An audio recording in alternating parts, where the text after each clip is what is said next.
Hi friends, నమస్తే. ఈరోజు వీడియోలో నేను గోధుమ పిండితో చాక్లెట్ బిస్కెట్స్ చేశాను. మన ఇంట్లో ఓవెన్ లేకపోయినా సరే ఇలాగా బిస్కెట్స్ పిల్లలకి హెల్తీగా చేసి పెట్టుకుంటే చాలా బాగుంటుంది. అలాగే మనం పిల్లలకి బిస్కెట్స్ అనేవి మైదా పిండితోనే ఎక్కువ ప్రిపేర్ అయి ఉంటాయి కదా. మీరు ఇంట్లోనే ఇలా ప్రిపేర్ చేసుకున్నట్టయితే 1 కప్పు పిండికి నాకు 25 వరకు బిస్కెట్స్ వచ్చినాయి. చూడండి ఎంత క్రిస్పీగా వచ్చినాయో. అలాగే టేస్ట్ కూడా చాలా బాగుంది. ఒకసారి ఎలా చేసుకోవాలో ఈ వీడియోలో చూద్దాం. ఇక్కడ నేను 50 గ్రామ్స్ బటర్ తీసుకున్నాను ఫ్రెండ్స్. బటర్ ప్లేస్లో నెయ్యి అయినా తీసుకోవచ్చు. అలాగే ఒక 3/4 కప్పు వరకు షుగర్ పౌడర్ తీసుకున్నాను. వేసుకున్న తర్వాత ఈ రెండు బాగా కలిసేటట్టు కింద విస్కర్తో ఇలా కలుపుకోండి.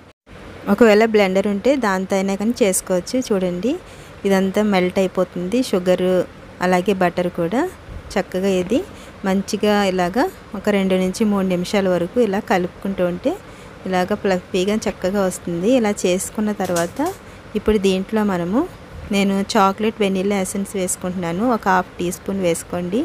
వేసుకున్న తర్వాత నేను 1 కప్పు గోధుమ పిండి వేసుకున్నాను. అలాగే 1 స్పూను కార్న్ఫ్లోర్ వేసుకుంటున్నాను.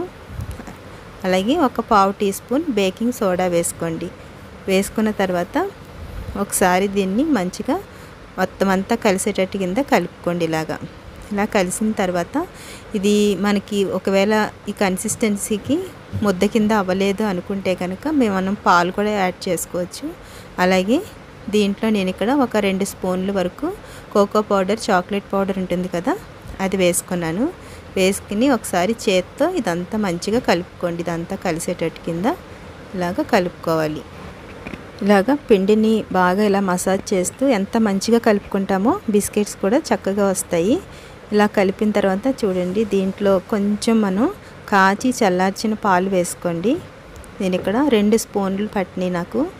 ఇదంతా ఒకసారి ఇలా కలుపుకోండి. ఇలా కలిపిన తర్వాత మనం ఇలాగ పాలు వేయగానే ఏమవుతుందంటే షుగర్ ఉంది కదా, తొందరగానే ఇది మొత్తం కలిసిపోతుంది. ఇలాగ 2 స్పూన్లు వేసుకుంటే సరిపోయింది. ఇదంతా మంచిగా కలుపుకుని మనం చపాతీ పిండి కలుపుకుంటాం కదా, అలా కలుపుకుంటే సరిపోతుంది. చూడండి ఈ కన్సిస్టెన్సీ ఉండాలి.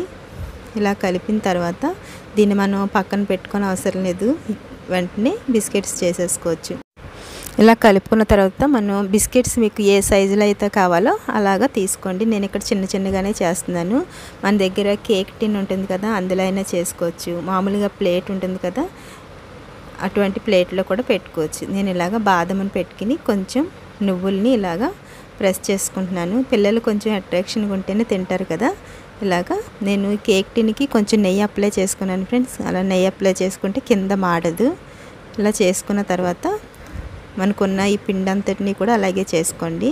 మొత్తం నాకు 24 బిస్కెట్స్ వచ్చినాయి ఫ్రెండ్స్. చూడండి పిల్లలకైతే చాలా బాగా నచ్చినాయి. ఒకసారి మీరు కూడా ట్రై చేసి చూడండి. మనం బయట తీసుకునేది అయితే మైదా పిండి కదా, మైదా పిండి పిల్లలకి ఎక్కువ పెట్టకూడదు. ఇలా చేసిన తర్వాత ఇవి చేసుకునేటప్పుడే మనం ఇలాగ కొంచెం కుక్కర్లో కొంచెం సాల్ట్ వేసుకుని ప్రీహీట్ చేసుకోండి. నేను కొంచెం ప్రీహీట్ చేశాను. ఇప్పుడు దీంట్లో పెట్టుకుని 10 నుంచి 15 నిమిషాలు మీడియం ఫ్లేమ్లో పెట్టుకోండి. మీడియం ఫ్లేమ్లో పెట్టుకుంటే చక్కగా కుక్ అయిపోతుంది. చూడండి అలాగే వేరే దాంట్లో కూడా ఇలాగ పెట్టుకున్నాను అనమాట. మొత్తం 2 పెట్టాను నేను. చూడండి ఫ్రెండ్స్, చూడండి బిస్కెట్స్ మనం చాక్తో ఇలా అంటే కొంచెం ఇలా కదిలినట్టు అయితే కనుక ఇవి ప్రిపేర్ అయిపోయినట్టే. ఇప్పుడు దీన్ని తీసుకుని పక్కన పెట్టుకోవాలి. మీరు స్టోర్ చేసుకుని దాంట్లో పెట్టుకుని స్టోర్ చేసుకుని మీకు నచ్చినట్టయితే సబ్స్క్రైబ్ చేయండి, లైక్ చేయండి, షేర్ చేయండి.